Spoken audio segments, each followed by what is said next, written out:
ശ്രീരാമ രാമ രാമ എല്ലാ ദിവസവും പാരായണം ചെയ്യുമ്പോൾ തുടങ്ങുമ്പോൾ ശ്രീരാമ രാമ രാമ. എന്തിനാ അത് പാടുന്നത്? ശ്രീരാമന് സന്തോഷം ഉണ്ടാക്കിയിട്ട് എനിക്കെന്തെങ്കിലും വരം കിട്ടുമെന്ന് വിചാരിച്ചിട്ടാണോ? അല്ല.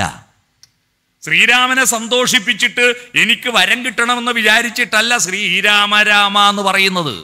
അവിടെയാണ് എന്താണ് കർക്കിടകവും രാമായണവും തമ്മിലുള്ള ബന്ധം എന്ന് നമ്മൾ മനസ്സിലാക്കേണ്ടത്.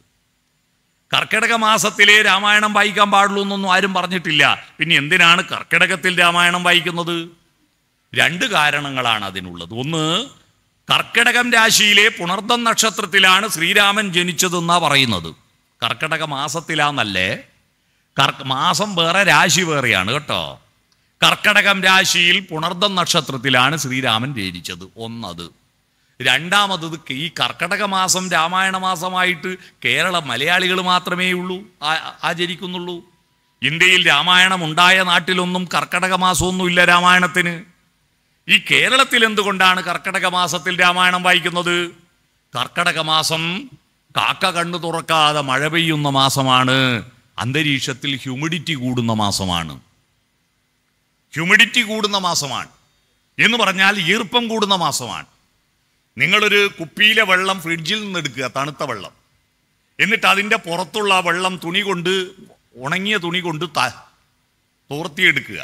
എന്നിട്ട് അത് വെറുതെ പുറത്താടെ വെക്കൂ. കുറച്ച് കഴിയുമ്പോൾ കുപ്പിയുടെ പുറത്തെല്ലാം വെള്ളം പറ്റി നിൽക്കുന്നത് കാണാം.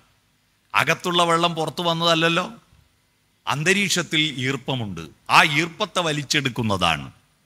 കർക്കിടക മാസത്തിലാണ് ഏറ്റവും കൂടുതൽ ഈർപ്പമുള്ള മാസം. ആ മാസത്തിൽ ഈർപ്പം വർദ്ധിക്കുമ്പോൾ അതിനനുസരിച്ച് ജൈവിക കണങ്ങൾ വർദ്ധിക്കും, ജൈവാംശങ്ങൾ, ബാക്ടീരിയകൾ വർദ്ധിക്കും, ഫംഗസുകൾ വർദ്ധിക്കും, വൈറസുകൾ വർദ്ധിക്കും. അതുകൊണ്ട് ആ കർക്കിടക മാസത്തിൽ എല്ലാവർക്കും പനി, ജലദോഷം, അസുഖം വർദ്ധിക്കുന്നത് ഈർപ്പം കൂടുന്നത് കൊണ്ടാണ്, ഹ്യൂമിഡിറ്റി കൂടുന്നത് കൊണ്ടാണ്. അപ്പൊ ഹ്യൂമിഡിറ്റി കൂടുമ്പോൾ മൊത്തത്തിൽ അസുഖം വരും. ഈ അസുഖം വരുമ്പോഴാണ് ജ്യേഷ്ഠാ ഭഗവതി കളിയാടുക. ജ്യേഷ്ഠാ ഭഗവതി അറിയാവോ?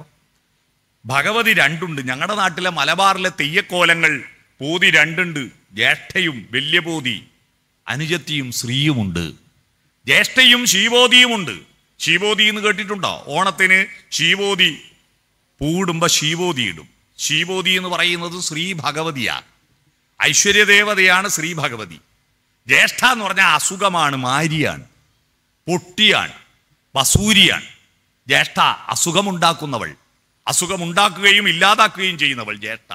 ജ്യേഷ്ഠത്തി, അങ്ങനെയാണ് ജ്യേഷ്ഠൻ ജ്യേഷ്ഠത്തി എന്ന് പേര് വന്നത് മുതിർന്ന ആളായതുകൊണ്ടാണ്. പണ്ടത്തെ ആളുകളിൽ ഒരു വിശ്വാസമുണ്ട്, നമ്മൾ കുളി കഴിഞ്ഞാൽ ഈ രണ്ട് ഭഗവതിയും കൂടി നമ്മുടെ ശരീരത്തിൽ അങ്ങ് കയറിയിരിക്കും. അപ്പോൾ ഒരു വഴിക്ക് രണ്ടാൾ പോകുമ്പോൾ ആരാ മുന്നിൽ നടക്കുക? ജ്യേഷ്ഠത്തി മുന്നിൽ നടക്കും, അനുജത്തി പിന്നിൽ നടക്കും. അതുകൊണ്ട് ആ പണ്ടത്തെ ആളുകൾ കുളി കഴിഞ്ഞാൽ ആദ്യം പുറം തോർത്തിയിട്ടേ മുഖം തോർത്തു. കാരണം എന്താ?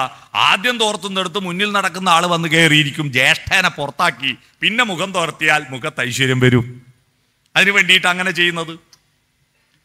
ഈ ജ്യേഷ്ഠ കളിയാടുന്ന കർക്കിടക മാസത്തിൽ ജ്യേഷ്ഠയെ പറഞ്ഞയക്കണമെങ്കിൽ അനുജത്തി വരണം. അനുജത്തി ആരാ? സ്ത്രീയാണ്. സ്ത്രീ ആരാ? മഹാലക്ഷ്മിയാണ്. മഹാലക്ഷ്മി വരണമെങ്കിൽ ആരെ വിളിക്കണം? മഹാലക്ഷ്മിയെ രമിപ്പിക്കുന്നവനെ വിളിക്കണം. ആരാണ് മഹാലക്ഷ്മിയെ രമിപ്പിക്കുന്നവൻ?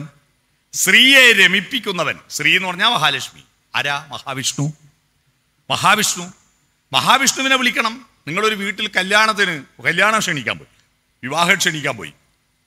ആ വീട്ടിലെ സ്ത്രീയെ മാത്രം ക്ഷണിച്ചാൽ ആണുങ്ങളും വരൂല, പെണ്ണുങ്ങളും വരൂല, അല്ലേ? എന്നാൽ പുരുഷന്മാരെ മാത്രം വിളിച്ചാൽ പുരുഷന്മാർ പോവും. പക്ഷെ സ്ത്രീകളെ മാത്രം വിളിച്ചാൽ പുരുഷന്മാർ പോവോ? സ്ത്രീകളെയും പോകാൻ അനുവദിക്കുകയില്ല, അല്ലേ? അതുകൊണ്ട് ആദ്യം പുരുഷനെ വിളിക്കണം. അതുകൊണ്ട് പുരുഷനെ വിളിച്ചിട്ട് സ്ത്രീയെയും കൂടി വിളിക്കണം. എന്നാലേ കൊട്ടാരക്കര ബസ് വന്നാലേ ഹരിപ്പാട് ബസ് സ്റ്റാൻഡിൽ നിന്ന് പോവും. ശ്രീബോധി വന്നാലേ ജ്യേഷ്ഠ പോവും. അപ്പൊ ശ്രീബോധിയെ വിളിക്കണം. ആരെ? സ്ത്രീയെ വിളിക്കണം. വരണമെങ്കിൽ ആര് വിടണം? രമയെ രമിപ്പിക്കുന്നവനെ വിളിക്കണം. ആരാണ് രമയെ രമിപ്പിക്കുന്നവൻ? അതാണ് രാമൻ. മനസ്സിലായോ? രാമൻ എന്ന വാക്കിന്റെ അർത്ഥം രമയെ രമിപ്പിക്കുന്നവൻ എന്നാണ്. രമിപ്പിക്കുന്ന, സ്ത്രീയെ രമിപ്പിക്കുന്നവൻ, ഐശ്വര്യത്തെ രമിപ്പിക്കുന്നവനെ വാ. ജ്യേഷ്ഠയെ പറഞ്ഞേക്കൂ. അതാണ് ശ്രീരാമ. അർത്ഥം മനസ്സിലായോ? എല്ലാ ദിവസവും ശ്രീരാമ എന്ന് ജപിക്കുന്നത് ഐശ്വര്യദേവത വരട്ടെ, ജ്യേഷ്ഠ പോകട്ടെ. ഒന്ന്, അത് ബാഹ്യമായ ജ്യേഷ്ഠ. ആന്തരികമായില്ലേ ജ്യേഷ്ഠ? പണിയും കൂലിയൊന്നും ഇല്ലാതെ ഇങ്ങനെ ഇരിക്കുമ്പോൾ ദുഷ്ടത കൂടുമല്ലോ, മനസ്സിൽ അസ്വസ്ഥത കൂടുമല്ലോ. അപ്പൊ ഉള്ളിലുള്ള ഇരുട്ടിനെ പുറത്തേക്ക് കളയണ്ടേ? ഉള്ളിലെ ഇരുട്ടിനെ പുറത്തേക്ക് കളയാനാണ് ശ്രീരാമ. അടുത്ത രാമ, ശ്രീരാമ രാമ. അടുത്ത രാമൻ എന്താ?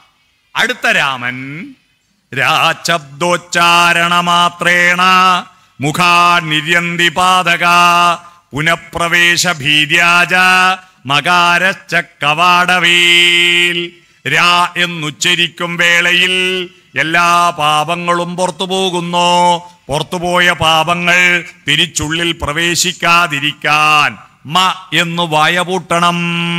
അതാ രാമ രാമ. മനസ്സിലായോ? രാമ രാമ എന്ന് പറയുന്നതിന്റെ അർത്ഥം മനസ്സിലായോ? എന്തിനാ ശ്രീരാമ രാമ എന്ന് ചിന്തിച്ചിട്ടുണ്ടോ? വെറുതെ രാമ എന്നല്ലേ? അല്ല. രാമായണത്തിലെ ഓരോ വരിയിലും ഓരോ കാണ്ഡത്തിലും ഓരോ അധ്യായത്തിലും ഓരോ അക്ഷരത്തിലും നമ്മൾ പ്രത്യക്ഷാർത്ഥത്തിനപ്പുറത്ത് പരോക്ഷമായ ഒരർത്ഥമുണ്ട്.